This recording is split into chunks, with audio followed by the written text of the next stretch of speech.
So এটি হচ্ছে all new Tecno Spark 40 pro plus. ফোনটা বাজেটের মধ্যে বা মিড বাজেটের মধ্যে ক্রেজি কিছু স্পেক্স বা ফিচার্স অফার করছে, যার কারণে বর্তমান বাজারে স্মার্টফোনটি খুব বেশি হাইপড হয়ে গিয়েছে। অ্যাকচুয়ালি স্মার্টফোনটা কী কী অফার করছে সেটাই আমরা আজকে ভিডিওতে জানার চেষ্টা করব। So let's talk about this smartphone in this video. শুরুতেই ফোনটা ডিজাইনের কথা বললে this phone really looks beautiful. ফোনটির ডিজাইনটি অ্যাকচুয়ালিতে হচ্ছে বিউটিফুলের মধ্যে গর্জিয়াস টাইপের ডিজাইন। ডিজাইনটা সিম্পলি বলা যেতে পারে যে স্ক্রিমস প্রিমিয়ামনেস। ফোনের লুকসটা দেখেই বোঝা যায় এটি যে একটি প্রিমিয়াম স্মার্টফোন।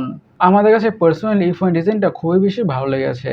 আর রাউন্ডেড এইচএসের কারণে ফোনটা অনেক বেশি কম্প্যাক্ট আর হ্যান্ডি হয়ে গিয়েছে।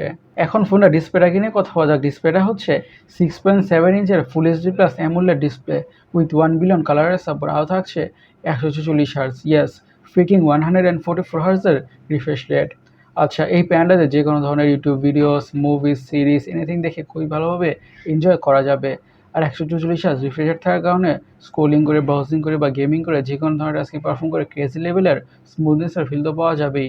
আর যেহেতু থাকছে 1 বিলিয়ন কালারের সাপোর্ট, তাই কালারগুলো হবে খুবই ভাইব্রেন্ট আর পাঞ্চি, আর ব্ল্যাকসগুলো হবে খুবই ডিপ। একটি মিড বাজেট স্মার্টফোন যেমন ধরনের ডিসপ্লে কোয়ালিটি এক্সপেক্ট বা আশা করি ফোনের ডিসপ্লে কোয়ালিটি এক্স্যাক্টলি তেমনই হতে যাচ্ছে, ইফ নট বেটার। এখন ফোনটির হার্ট অথবা চিপসেট নিয়ে কথা বলা যাক। ইউজ করা হয়েছে মিডিয়াটেক হিলিও G200। এটি একটি 6 ন্যানোমিটার বেসড অক্টোকোর প্রসেসর আর মিড বাজেটের মধ্যে একটি tried and tested good performing processor. High লেভেলের গেমসগুলোকে মিডিয়াম সেটিংসে খুবই ভালোভাবে খেলা যাবে অথবা রান করা যাবে কোনো ধরনের ইস্যুস ছাড়াই। এবং day to day regular task, social media using, switching between apps, multitasking, এমন যত ধরনের কাজ বা টাস্ক আছে ফোনে ইজির সাথে বা ব্যাটারি স্মুথভাবে হ্যান্ডেল করে ফেলবে। এই ব্যাপারে বা এই বিষয়ে কোনো সন্দেহই থাকছে না। একটি মিড বাজেট স্মার্টফোন থেকে আমরা যেমন ধরনের পারফরমেন্স এক্সপেক্ট বা আশা করি ফোনের পারফরমেন্সটা এক্স্যাক্টলি তেমনই হতে যাচ্ছে। ফোনটির র্যাম এবং স্টোরেজ ভেরিয়েন্টস কথা থাকছে 8 GB RAM, 128 GB storage, 8 GB RAM, 256 GB storage, আর অবশ্যই এসডিআর মাধ্যমে স্টোরেজকে বাড়ানোর সুবিধা থাকছে। এখন ফোনের অপটিক্স বা ক্যামেরা নিয়ে কথা বলি। ইউজ করা হয়েছে 50 মেগাপিক্সেলের প্রাইমারি সেন্সর উইথ পিডিএফ আর ওয়াইএস। আর সেকেন্ডারি ক্যামেরাটা হচ্ছে একটি অক্সিলারি সেন্সর, যেটা একেবারে হুদাই দিছে ইউজলেস একটি সেন্সর। আর ফোনটির ফোনে থাকছে একটি 13 মেগাপিক্সেলের সেলফি ক্যামেরা। একটি মিড বাজেট স্মার্টফোন থেকে যেমন ধরনের পিকচার কোয়ালিটি আর ভিডিও কোয়ালিটি এক্সপেক্টেড, ফোনে থেকে এক্স্যাক্টলি তেমন ধরনের পিকচার কোয়ালিটি আর ভিডিও কোয়ালিটি পাওয়া যাবে, ইফ নট বেটার।